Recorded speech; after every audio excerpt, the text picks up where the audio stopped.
It's really, really wonderful to be here in this room with so many friends and partners in the work and on the stage with 4 incredible people who are doing this work each and every day. And I was particularly excited to be asked to moderate this panel because these issues are always treated in silos when, if you're in this work or you're doing the challenging work of Jewish communal professionals, or so many others represented here, we know that they're inextricable. We can't separate these questions of anti-Semitism and democracy and talent and technology from the gendered lens that is inherent to it. And for me, it's deeply personal, as I suspect it is for all 5 of us up here and for each of us in the room. Before I joined JCPA, I led an organization where we brought a lawsuit against the neo-Nazis that attacked Charlottesville. And you just need to look at... Yes, she did. Oh yeah, and as Lisa reminds me, and we won, which is not a given these days. And you just need to look at how these Nazis talked about Jews and women and our democracy and how they exploited technology to understand that these are not individual separate issues, but inextricably linked, as I mentioned. I went back and I looked at some of the evidence from the case earlier this morning, and I was reminded of one of my, I don't want to say favorite, but one of the most acute examples of what we're talking about here. They said, when talking about women, make sure to blame Jewish feminism for their behavior. This was a direct quote from the neo-Nazis' style guide that they used in promoting and swear. And it's like it's a really comprehensive style guide too. You could still read it on the Integrity First for America website. And of course, the ways in which they use technology like social media and other tools to expand and make their violence and hate even more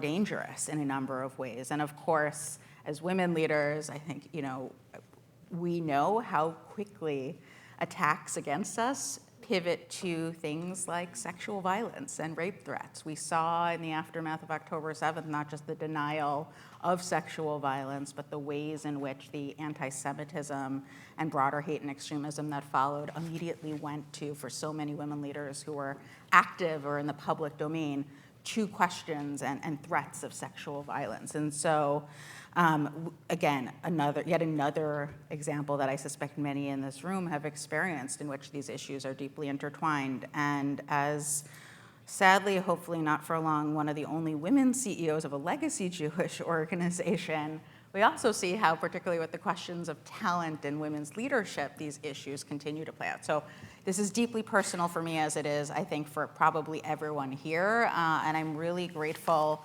to have this conversation and to SRE for recognizing that these issues go hand in hand. So to start, I'm going to ask each speaker to introduce themselves, their name, their organization, and specifically the ways in which gender is part of the work that they do in each 4 of these buckets. I'm going to start with you, Kara, and then we'll walk down the line and then continue from there. Beautiful. Pleasure to be here. Thank you, Amy. My name is Kara Wilson. I'm the Chief Strategy Officer at Project Shema. And we're an organization, a training and support organization that focuses on anti-Semitism or anti-Jewish ideas, but specifically how they can show up in conversations and discourse around Israel and Palestine. But I do think a lot of our work comes down to our namesake of, like, what does it mean to listen? What does it mean to listen deeply? What does it mean to listen and lean into complexity in a way that does the opposite of dehumanization? I think our style guide would be quite the opposite, in the sense of, like, how do you really humanize, like, how can we actually really humanize each other? How can we stop building up walls that break down coalitions, break down relationships, and how can we actually lean into relationship and listening and conversations? So pleasure to be here. I think that I'm thankful to SRE as well. I think I did a lot of thinking about how gender intersects with our work and pretty quickly found all of the ways that I'm happy to be talking about it later today in a breakout. And so it was really meaningful that you're pulling us together in this way. Laura. Thank you so much. I am Laura Livingston. I am the Senior Director of Field Support at Over Zero, and we focus on building societal resilience to political and identity-based violence. And we pay particular attention to the role of narratives and communication patterns in driving societies to become increasingly accepting of violence. And something that we were noticing throughout our work was these really vicious and pernicious narratives that were targeting the LGBTQ community, that were going after women's rights and feminism, and that these narratives were having the impact of dividing societies. They were being used as an electoral strategy. They were being used to normalize ideas around social hierarchies and dominance in ways that could be introduced into other realms of life, but within the democracy space, they weren't being considered a democracy issue. They were being considered another round in the culture wars or partisan politics as usual, but not something that was really impacting the health of our democracy and that was being used as a tool to undermine our democracy. And so with our work, we really wanted to explore how this is being used as a democracy issue and make the case that if you care about democracy, if you care about authoritarianism, you need to be thinking about gender. Thank you. It's great to be up here with such powerhouses. I'm Aviva Jacobs. I am 5 months in as the Chief Impact Officer at Leading Edge, and I'm based in DC. It's great to be up here. I heard that we're shuttling to the World Cup game later, so that's excited about that. Oh, Rachel says no. And I had the privilege of working for some very strong women prior at Schusterman Family Philanthropies for 6 years before.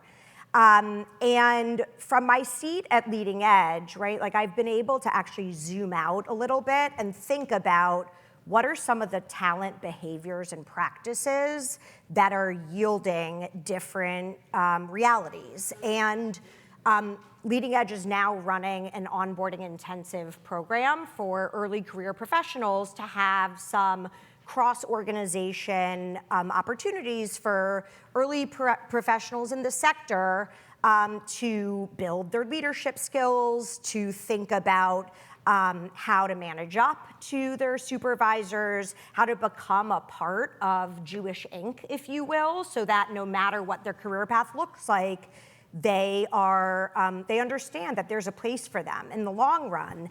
And one of the things that stood out to me pretty early on is that group is about 80% who identify as women.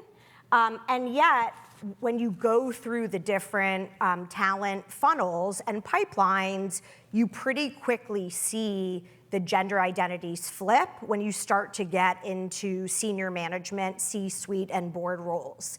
And so we are asking a lot of questions at Leading Edge around what are some of those crucial intervention points. And I don't think this is a shocking reality or statement to people, but what would it actually take to introduce different talent pipelining and benchmarking so that we're able to see women and non-binary leaders really also pursue similar rates of senior leadership trajectories. So a lot more to come in the breakout session that I'm leading, but it's great to be here with you all. Thank you. And Meredith, please. Hi, everybody. I'm Meredith Broussard. I'm a professor at NYU. So thank you, SRE, for the invitation. I work on artificial intelligence and investigative reporting. What that means is I do investigative reporting with and about artificial intelligence. I have a couple of books on the subject. The first one was called Artificial Unintelligence: How Computers Misunderstand the World. And the most recent book is called More Than a Glitch: Confronting Race, Gender, and Ability Bias in Tech. And I came to this work because I started my career as a computer scientist. And I quit to become a journalist. And a few years ago or I guess in like 2012, I started doing AI for investigative reporting. But I would go to parties and I would say, oh, I do AI in journalism. And people would say, you mean like you make a robot reporter? And I would say, no, that sounds awesome, but that is not what I do. And I realized that I needed to do more explaining of what AI is and isn't in order to bring more people into the conversation. So that's what I do now. I try and explain AI in plain language demystify complex technical topics as a way of bringing more people into the democratic conversation about what role should AI, should algorithms be playing in our society. Because for a very long time, people have been assuming that technology was great and fantastic and more technology was better. And that is actually no longer the case. And as my co-panelists have said, it is really important that we bring our conversations about feminism, about anti-Semitism, about democracy to our conversations about technology, because technology conversations are actually conversations about power. So we will be getting into things in the breakout session later. Thank you.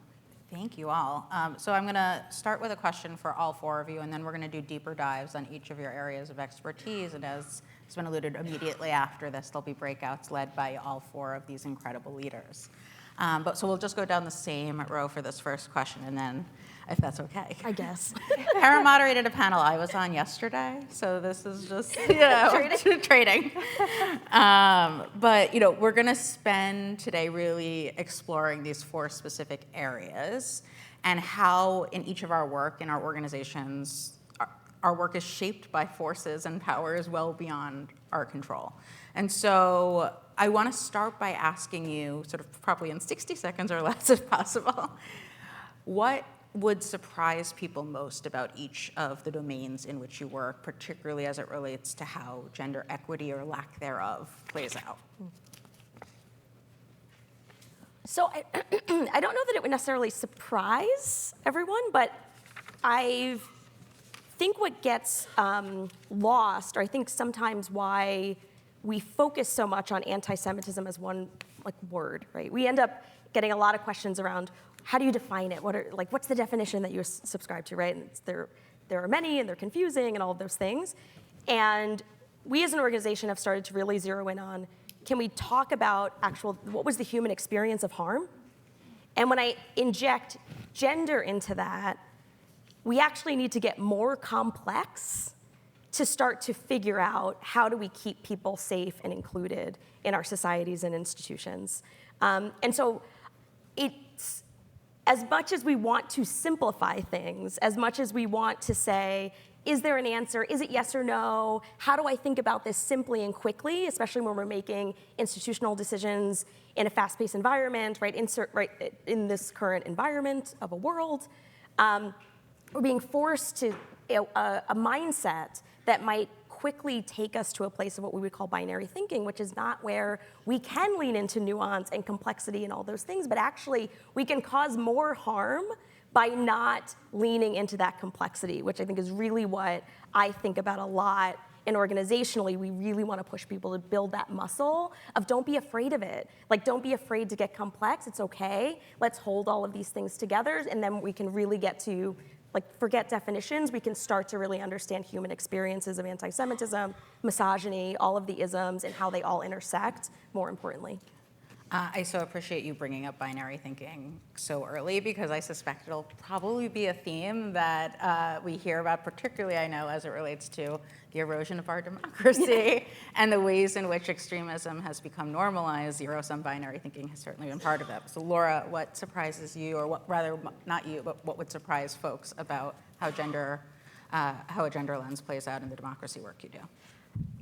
I would say what I have been continually shocked by, and this overlaps a bit with what both of you were just saying and also what I was saying earlier, is that gender is a democracy issue. And I think something that comes up a lot in these conversations is how quickly it's written off as culture war politics. And when you take a second to really think about what we mean when we say this is culture wars, we are really talking about people's rights and freedoms. But we have become so used to culture war politics, or the phrase that it's just another round in the culture wars, that we don't even really pause to think about what we mean when we say that, and how we are really debating whether people can fully participate in society or whether they feel safe to participate in public life.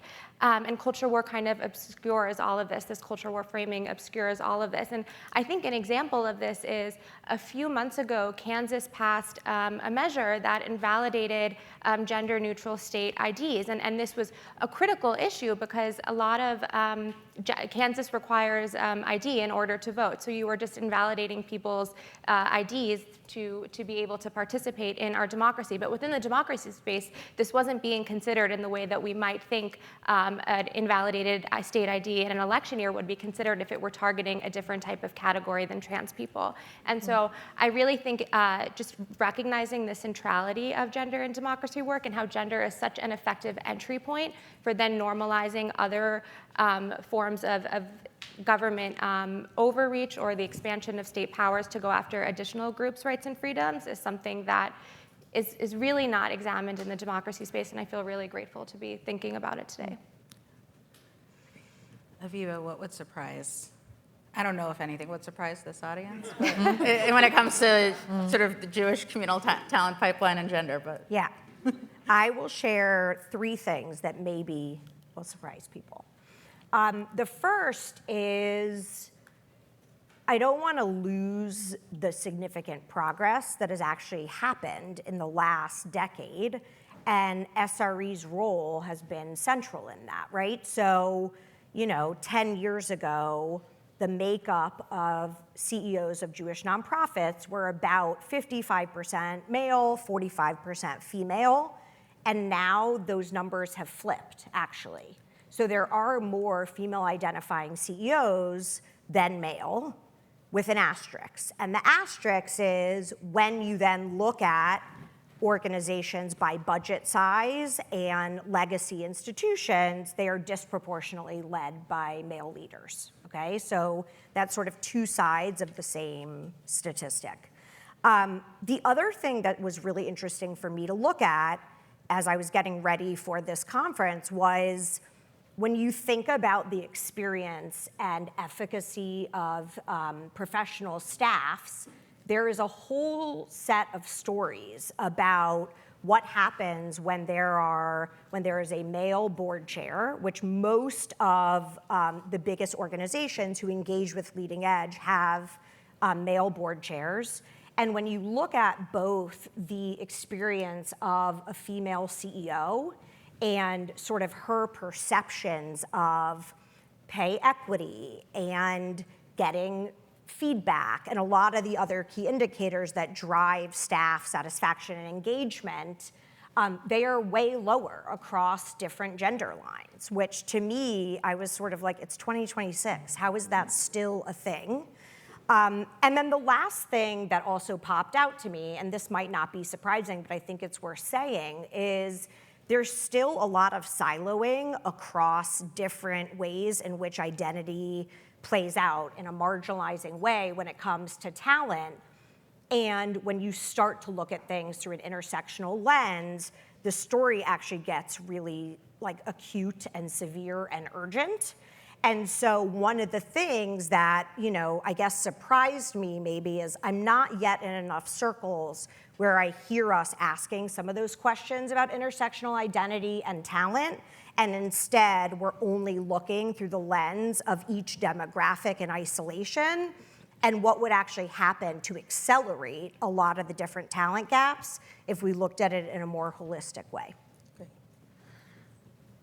Meredith, what's surprising about gender equity, AI, and tech? Okay. So much, I'm sure. I have a lot of notes. Let me start, Aviva, with something that you said about the intersectional lens.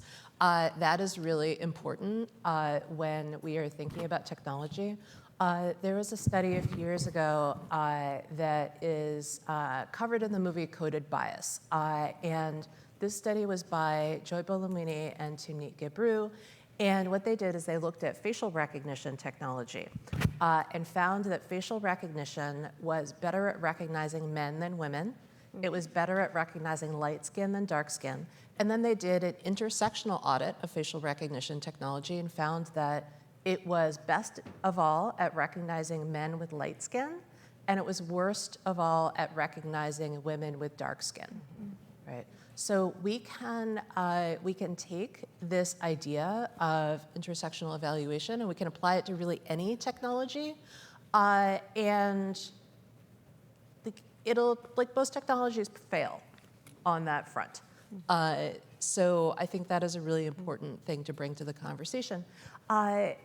Another thing that we say in tech is that technology is neither good nor bad, nor is it neutral.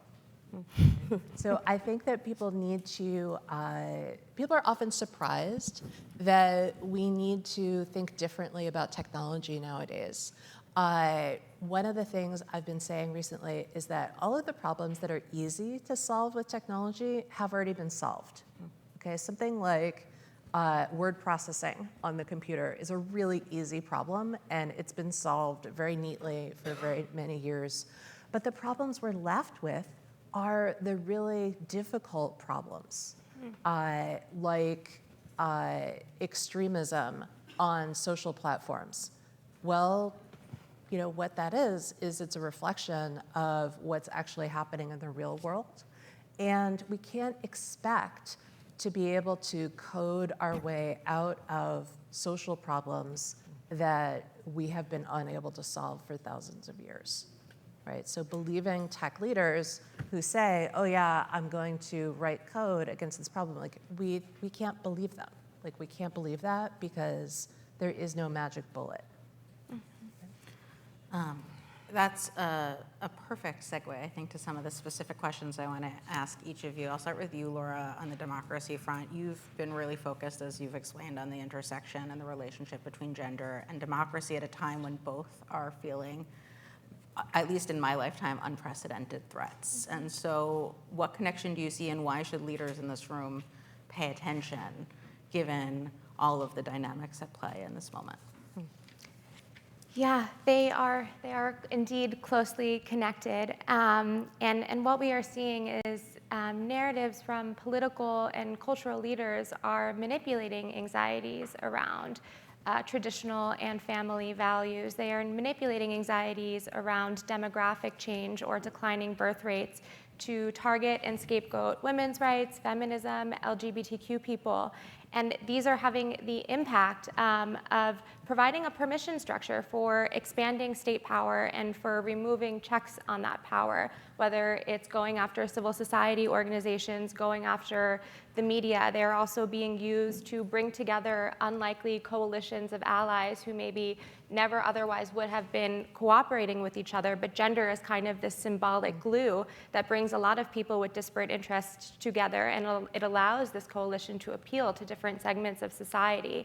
And we really were noticing how it was having this impact of building support for more authoritarian forms of government and for expanded state power in the name of protecting against this threat, whether that's women's rights, feminism, LGBTQ people, and how this threat is being painted as endangering our way of life, endangering our women and children, particularly when it comes to trans people, to endangering the natural order. And we see this with arguments targeting women in positions of power in some of the ways that Amy mentioned in her opening remarks. And so we really wanted to explore how the impact that this was having on our democracy, the impact that it was having in building support for measures that undermined our democratic principles, that undermined support for equality and pluralism, and that, again, provided support for expanded state power. But within the democracy space, it really was not being considered a democracy issue. And we really wanted to make the case that this was a glaring vulnerability for pro-democracy organizing at this time of democratic erosion globally, but certainly in the United States. And I also want to say that in addition to being an overlooked avenue through which political and cultural leaders are building support for measures that expand their power, it is a really potent avenue through which this is happening. So Gender, sexuality, these are deeply rooted and intimate aspects of our identities. They impact all of us. They impact how we understand ourselves, how we interact with one another, how we see the world.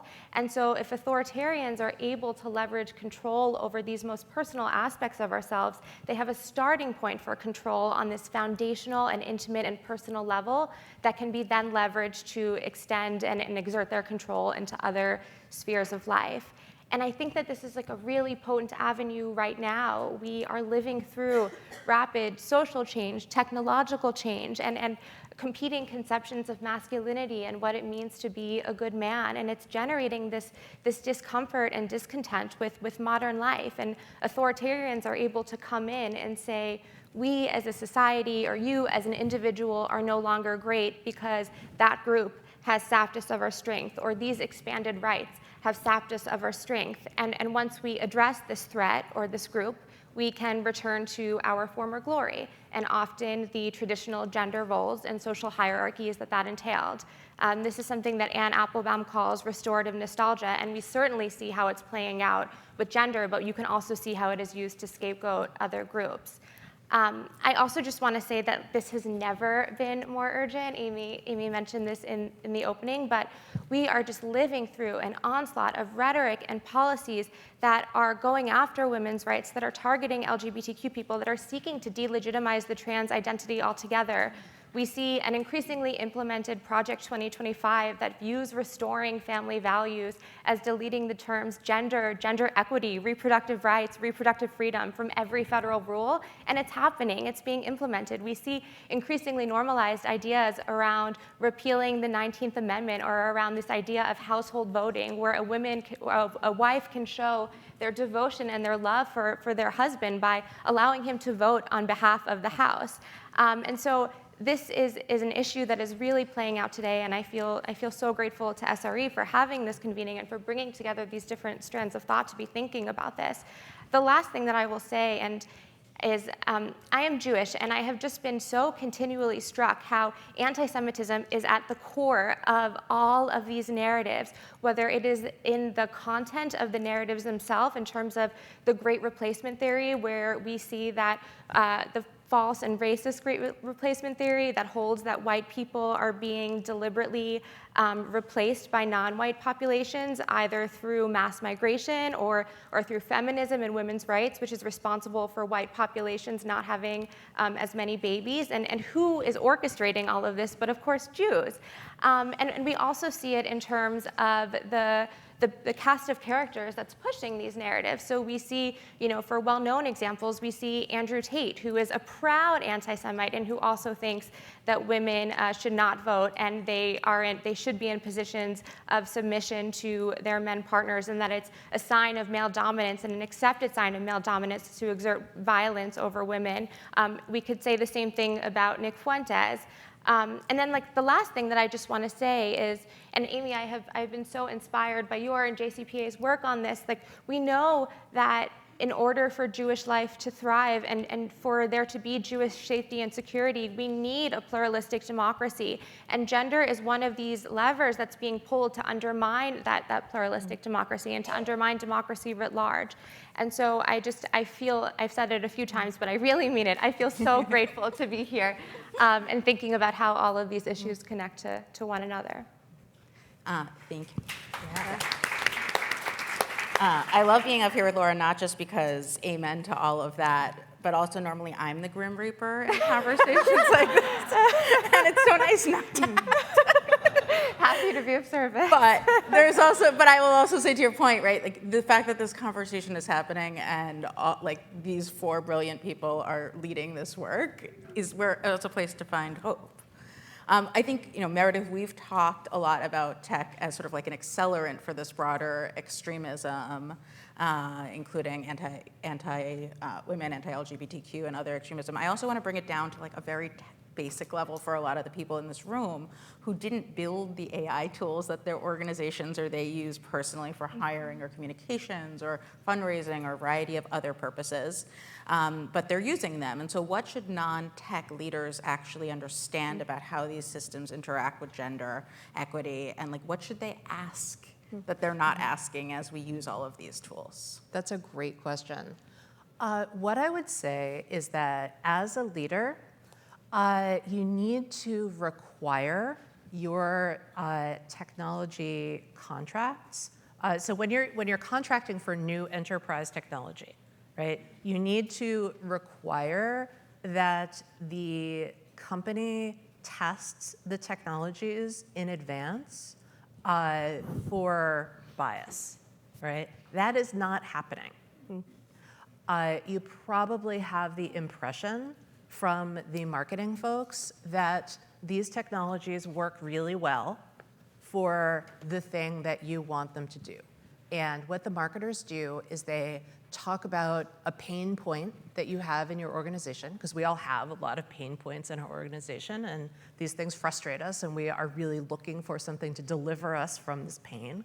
And the technology seems to deliver us from that pain, and so we're likely to buy the technology. However, you definitely need to understand that these technologies are very, very fragile. They're being developed by amateurs, right? They're being developed by people with very little experience in social issues, okay?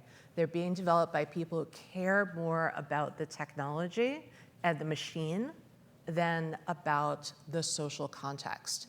And so they are not evaluating bias in these technologies because they're malevolent necessarily.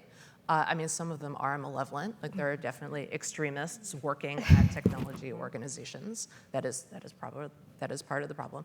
But a lot of the time, it's about unconscious bias.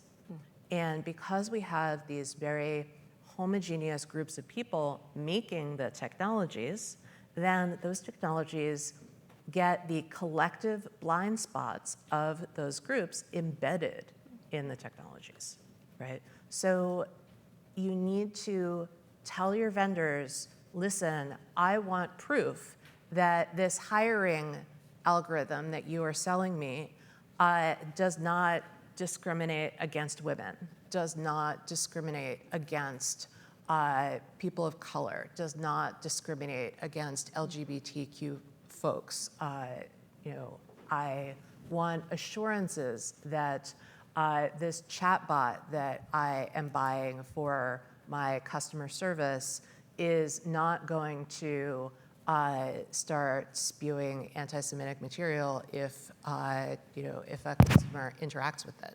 Right? There was a case recently where people discovered that the Chipotle chatbot could be used to run very sophisticated cloud computing code for free. So there are Terrifying. yeah, and people were having a good time. And hey, you made Chipotle pay for your cloud computing bill that month. Great. But the thing is, these technologies are very, very, very fragile. They are developed by amateurs. Why do I say that? Well, AI is really new, right? It's new in the history of the world.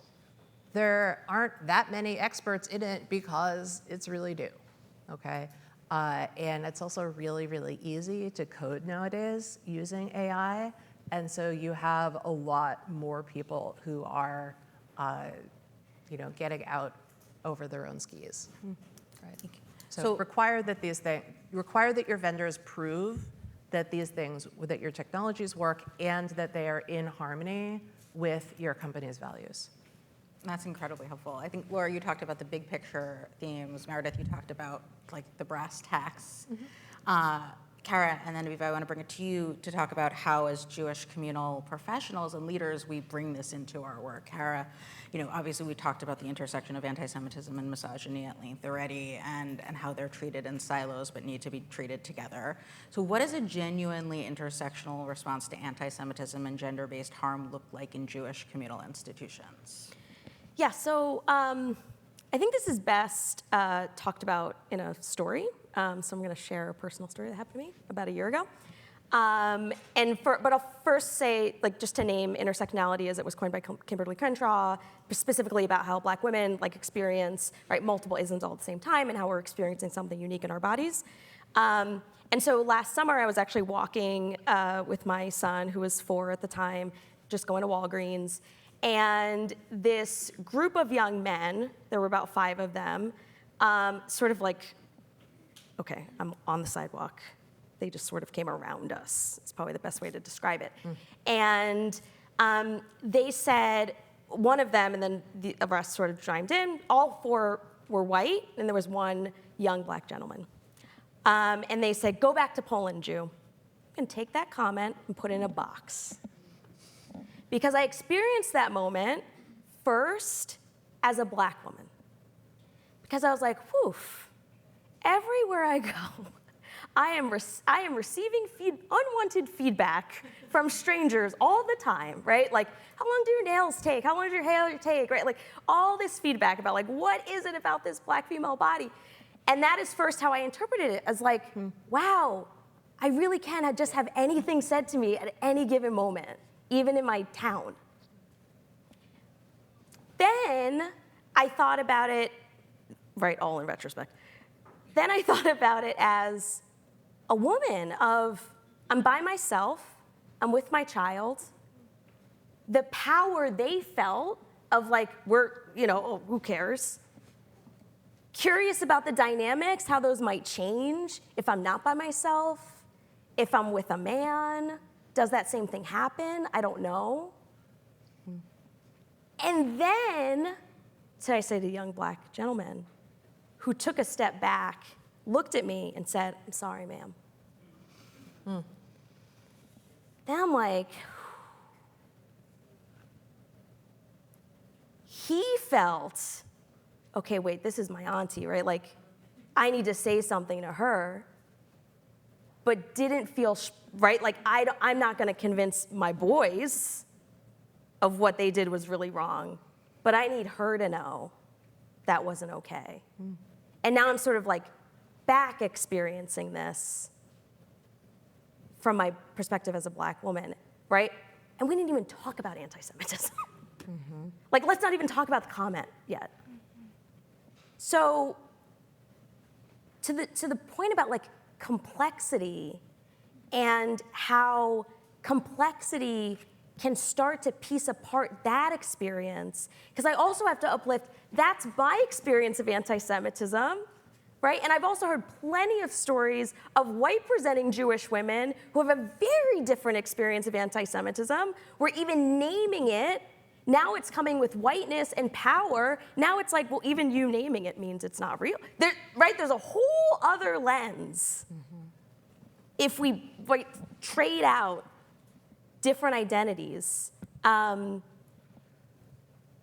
to the point that Laura made too, of just how we can have a definition around anti-Semitism as a conspiracy theory, anti-Semitism as a fuel of white nationalism, neo-Nazism, right? Like, how are we put as a scapegoat for all of the ills within a society? All of that is very real, and the way that it's experienced, I think as communal institutions, we have to start understanding that it might be one word the way that we're describing it, but the way that it's experienced is very different depending on all of your other identities. And so how helpful and it can feel scary then to confront that of okay, well, how complicated do I want to get? But I would say, and I think we organizationally would say, is we can't shy away from that complexity, because ignoring one piece of my experience of that moment as a Black Jewish woman is to ignore pieces of the harm that I experienced. And so how do we start to figure that out as organizations, right? How do we listen to experiences more? How do we then approach repair, right? We're not gonna approach repair well if we don't understand and unpack the harm fully. So I think that's, did I answer the question? Yes, I think so. I went way up. The flattening of everything, right? It happens not just outside of the Jewish community against Jews and women and people of color and others, but it's happening within our community in terms of having a flat response to how we address it. And it requires an unflattening if we're going to actually be effective communal institutions. So I think, Aviva, that leads me to you in terms of, we hear from Jewish organizations often that they want diverse women's leadership in terms of women, LGBTQ people, people of color, and the pipelines and advancement patterns tell a different story, as you already alluded to. So what's the biggest gap you see between intent and practice, and what does the field need to stop doing and need to start doing to actually change these dynamics? I will answer that in a second, but I just want to say that your son is very lucky to have such a badass mom. So, Kara.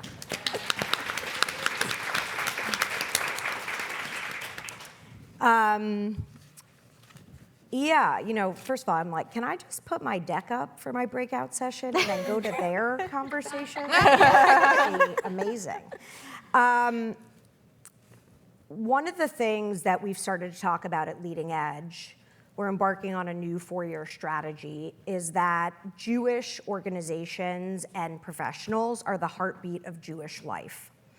And even as I'm thinking about how gender inequity is playing out across different sectors, I am thinking a lot about if we cannot get our own house in order, right, in terms of how people are seen, valued, promoted, developed, et cetera, it only makes it harder for Jewish nonprofits to actually deliver on the missions that they are committed to and are getting funding to achieve. So I think there's 2 things that come to mind specifically. One is, I don't think this is a comforting reality, but this is not unique to the Jewish sector, right? Like, this is actually true across the entire nonprofit world, corporate and private America as well, and globally, certainly.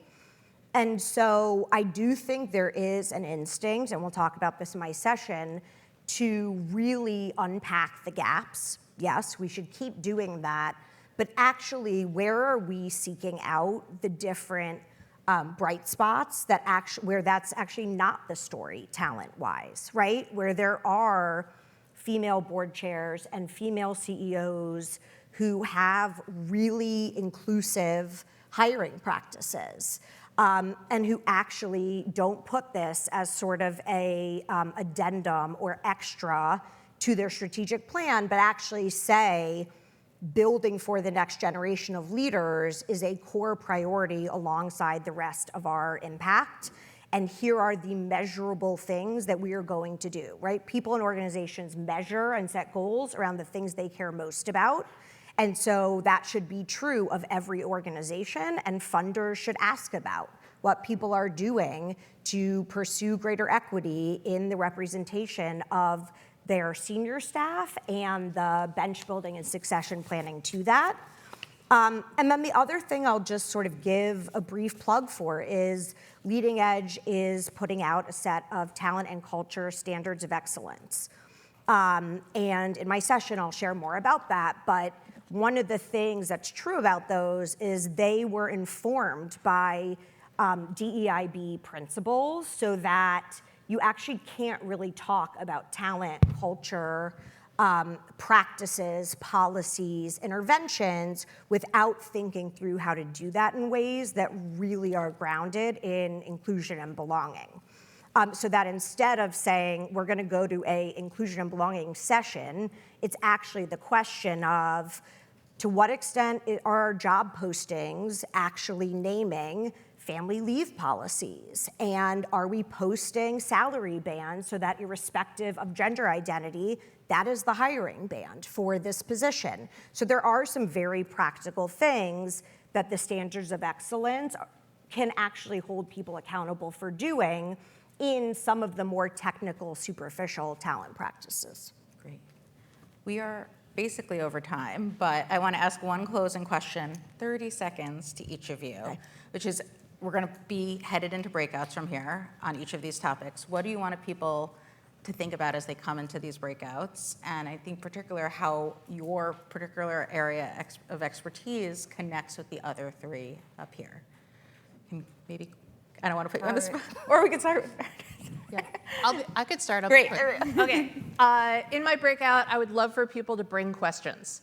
And bring questions about AI. No questions are too, are too dopey. And ask me anything. I would say bring an honest assessment from your seat and your organization. What has made this challenging, right? I don't think it's a knowledge gap. So what have been some of the biggest barriers? And then suspending reality, like what would need to be true to have greater equity in talent and culture practices?